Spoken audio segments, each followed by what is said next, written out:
എല്ലാവർക്കും നമസ്കാരം. വിക്രത്തിന്റെയും വേദയുടെയും നാളത്തെ വിശേഷത്തിലേക്ക് എല്ലാ കൂട്ടുകാർക്കും സ്വാഗതം കേട്ടോ. അങ്ങനെതാ നമ്മുടെ ശങ്കരനാരായണൻ വേദയുടെ വീട്ടിൽ പോയി നാണം കെട്ട അവസ്ഥയിൽ മടങ്ങി വരിക. അപ്പൊ പുള്ളിക്കാരൻ്റെ അടുത്താണെങ്കിലും എല്ലാവരും കൂടി കാര്യങ്ങളൊക്കെ അന്വേഷിച്ചു. ഒടുവിലാണെങ്കിൽ അവരെല്ലാവരും കൂടി ഈ മാഷിന്റെ വീട്ടുകാരും ഒക്കെ കൂടി ചേർന്ന് മനഃപൂർവ്വം നമ്മളെ നാറ്റിക്കാനുള്ള ചില പരിപാടികൾ ചെയ്യുന്നതാ. അവരെ മിക്കവാറും വേദയെ ഭീഷണിപ്പെടുത്തിയിട്ടായിരിക്കും അവിടെ നിർത്തിയിരിക്കുന്നത്. നമ്മുടെ മോള് ദേ നിങ്ങൾക്ക് എന്തെങ്കിലും ആപത്ത് വരുമോയെന്ന് പേടിച്ചിട്ടായിരിക്കും ഒന്നും പറയാണ്ട് ആ വീട്ടിൽ ആ ഒരു സൗകര്യങ്ങളിലൊക്കെ ഒതുങ്ങിക്കൂടാൻ തയ്യാറാവുന്നത്. അതൊക്കെ പറഞ്ഞുകൊണ്ട് ഇവർ സംസാരിച്ചുകൊണ്ട് നിൽക്കുന്ന സമയത്ത് നമ്മുടെ വർഷ അവളുടെ ഫോണിൽ വന്ന ഒരു വീഡിയോ എടുത്ത് കാണിക്കുക. ദേ അച്ഛാ, ഇതൊന്ന് കണ്ടു നോക്ക്. അച്ഛൻ്റെ പുന്നാര മരുമോൻ ദേ തകർത്ത് കളിച്ചിട്ടുണ്ട്. എന്തായാലും ആ രാഷ്ട്രീയക്കാരന് വേണ്ടി നിന്നിട്ട് ഇപ്പതാ ഈ പറയുന്ന വിക്രത്തിന്റെ ജീവിതം കോഞ്ഞാട്ടയാകുമെന്നുള്ള കാര്യത്തിൽ ഒരു സംശയവും ഇല്ല എന്ന് വർഷ പറഞ്ഞു. ഇവിടെ ആ വീഡിയോ ഇങ്ങോട്ട് കാണിച്ചതെന്നും പറഞ്ഞ് ജഡ്ജി യമാൻ ആ വീഡിയോ എടുത്ത് പരിശോധിക്കുക. അപ്പോഴാണെങ്കിലോ രാഷ്ട്രീയം ഇപ്പോൾ ഒരു മൂത്തിട്ട് നമ്മുടെ വിക്രം നിന്ന് ആൾക്കാരെ കൈകാര്യം ചെയ്യുന്ന ഒരു വീഡിയോ ആണ് കിട്ടിയിരിക്കുന്നത്. എന്തായാലും സോഷ്യൽ മീഡിയയിലൊക്കെ അത്യാവശ്യം വൈറലായി ആ വീഡിയോ ഇങ്ങനെ പാറിപ്പറന്ന് നടക്കുന്നത് കൊണ്ട് തന്നെ ജഡ്ജി ആണെങ്കിലോ മതി, ഇത് വെച്ച് അവനെ ഞാൻ പൂട്ടും. ദേ നീയും അമ്മയും അതുപോലെ ശ്രീകുട്ടനും ഒന്നും വിഷമിക്കണ്ട. അവളുണ്ടല്ലോ എൻ്റെ പൊന്നുമോള് വേദ, അവള് മടങ്ങി ഈ വീട്ടിലേക്ക് വരും. അതും സ്വന്തം ഇഷ്ടത്തോടു കൂടി തന്നെ. അതിനുള്ള കാര്യങ്ങൾ ഈ അച്ഛൻ ചെയ്തോളാന്ന് പറഞ്ഞു.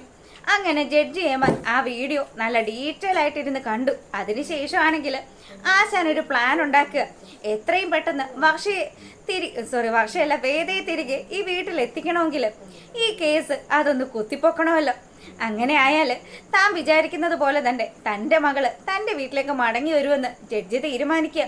അതിനു വേണ്ടിയിട്ട് ആശാൻ ആ പോലീസുകാരനെ വിളിച്ചു. അതെ, വല്ലതും അറിയുന്നുണ്ടോ? നിങ്ങൾ ഈ നിയമ സംവിധാനങ്ങളൊക്കെ അറിയാമെന്നും വെച്ച് ഒരു കാര്യത്തിലും ഒന്നിലും നിങ്ങൾ ഇടപെടുന്നില്ലല്ലോ.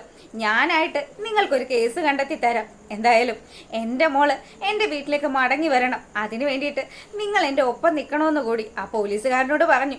ജഡ്ജിയാണല്ലോ വിളിക്കുന്നത്, അതുകൊണ്ട് തന്നെ അങ്ങേരാണെങ്കിലോ ആയിക്കോട്ടെ സാറ് എന്ത് കാര്യം പറയുന്നത്? സാറെ, കഴിഞ്ഞ പ്രാവശ്യം സാറിൻ്റെ മകള് വന്ന് അവനെ പുഷ്പം പോലെ കൊണ്ടുപോയതുപോലെ അങ്ങനെയുള്ള എന്തെങ്കിലും പരിപാടിയാണെങ്കിൽ നമുക്ക് നന്നായിട്ടൊന്ന് ആലോചിച്ചിട്ട് വേണം ചെയ്യാനെന്ന് പറഞ്ഞു.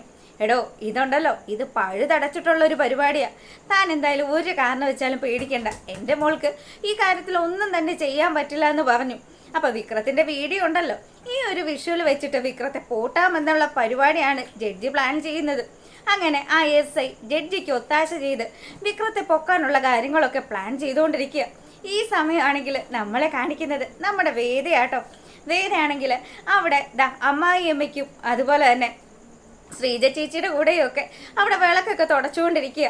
അപ്പൊ ഈ സമയം പുള്ളിക്കാരി ഓൺ ചെയ്ത് വെച്ച കുക്കർ അതിങ്ങനെ വിസിലടിച്ചു. ഈശ്വര, എത്ര വിസിൽ കേട്ടാലോ ഇത് വേഗുന്നേന്ന് പോലും നമ്മുടെ വേദയ്ക്ക് നല്ല നിശ്ചയമൊന്നുമില്ല. അങ്ങനെ വേദയാണെങ്കിൽ അത് പോയി നോക്കുന്ന സമയത്ത് ഇത് വെന്ത് പോയല്ലോ ദൈവമേ, ഇത് കുറച്ച് ഉപ്പുമൊക്കെ കൂടുതലാണല്ലോ, ഇനി ഇതെങ്ങനെയാ കഴിക്കണേന്നൊക്കെ ആലോചിച്ച് സങ്കടപ്പെട്ട് നിൽക്കുക.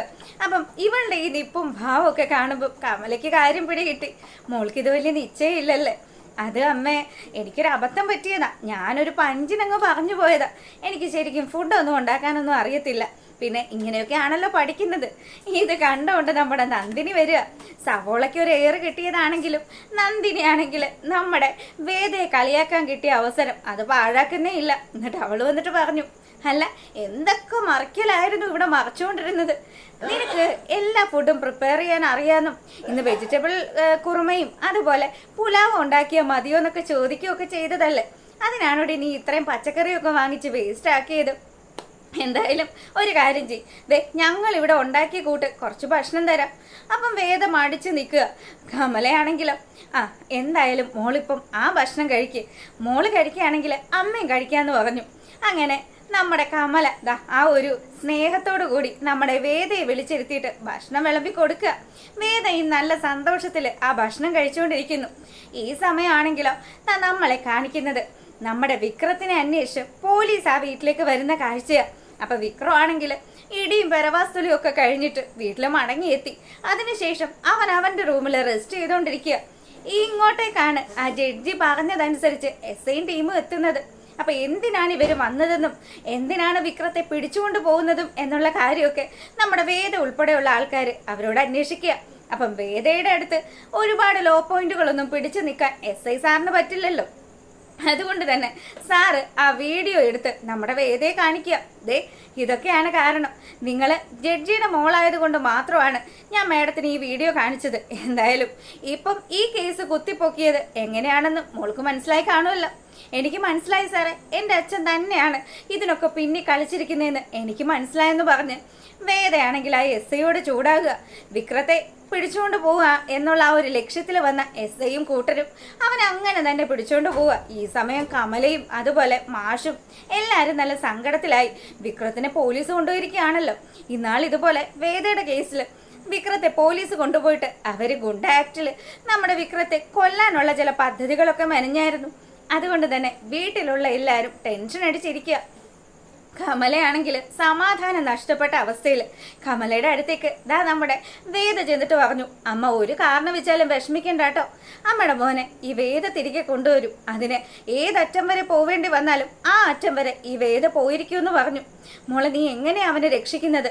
അമ്മേ ഇതിനൊക്കെ പിന്നെ കളിച്ചിരിക്കുന്നത് എൻ്റെ അച്ഛനും ഏട്ടനുമാണെന്ന് എനിക്ക് നല്ലതുപോലെ അറിയാം. ഇത്രയും കാലവും വിക്രത്തിൻ്റെ പേരിൽ ഇല്ലാത്ത ഒരു കേസാണല്ലോ ഇപ്പം ഇവർ കുത്തിപ്പൊക്കി കൊണ്ടുവന്നിരിക്കുന്നത്. എന്തായാലും ഞാൻ ഇടപെട്ടിട്ട് വിക്രത്തിനെ തിരികെ ഈ വീട്ടിലേക്ക് കൊണ്ടുവരും. നിങ്ങൾ ആരും വിഷമിക്കേണ്ടെന്നും പറഞ്ഞ് അവൾ ഇറങ്ങിത്തിരിക്കുന്നത് കാണിച്ചുകൊണ്ടാണ് നാളത്തെ വിശേഷം അവസാനിക്കുന്നത്. അപ്പോൾ ഇഷ്ടമായിട്ടുണ്ടെങ്കിൽ ലൈക്ക് ചെയ്യാൻ മറക്കരുത്. എല്ലാവർക്കും നല്ലൊരു രാത്രി ആശംസിക്കുകയാണ്. അപ്പോൾ ഓക്കെ, ഗുഡ് നൈറ്റ്.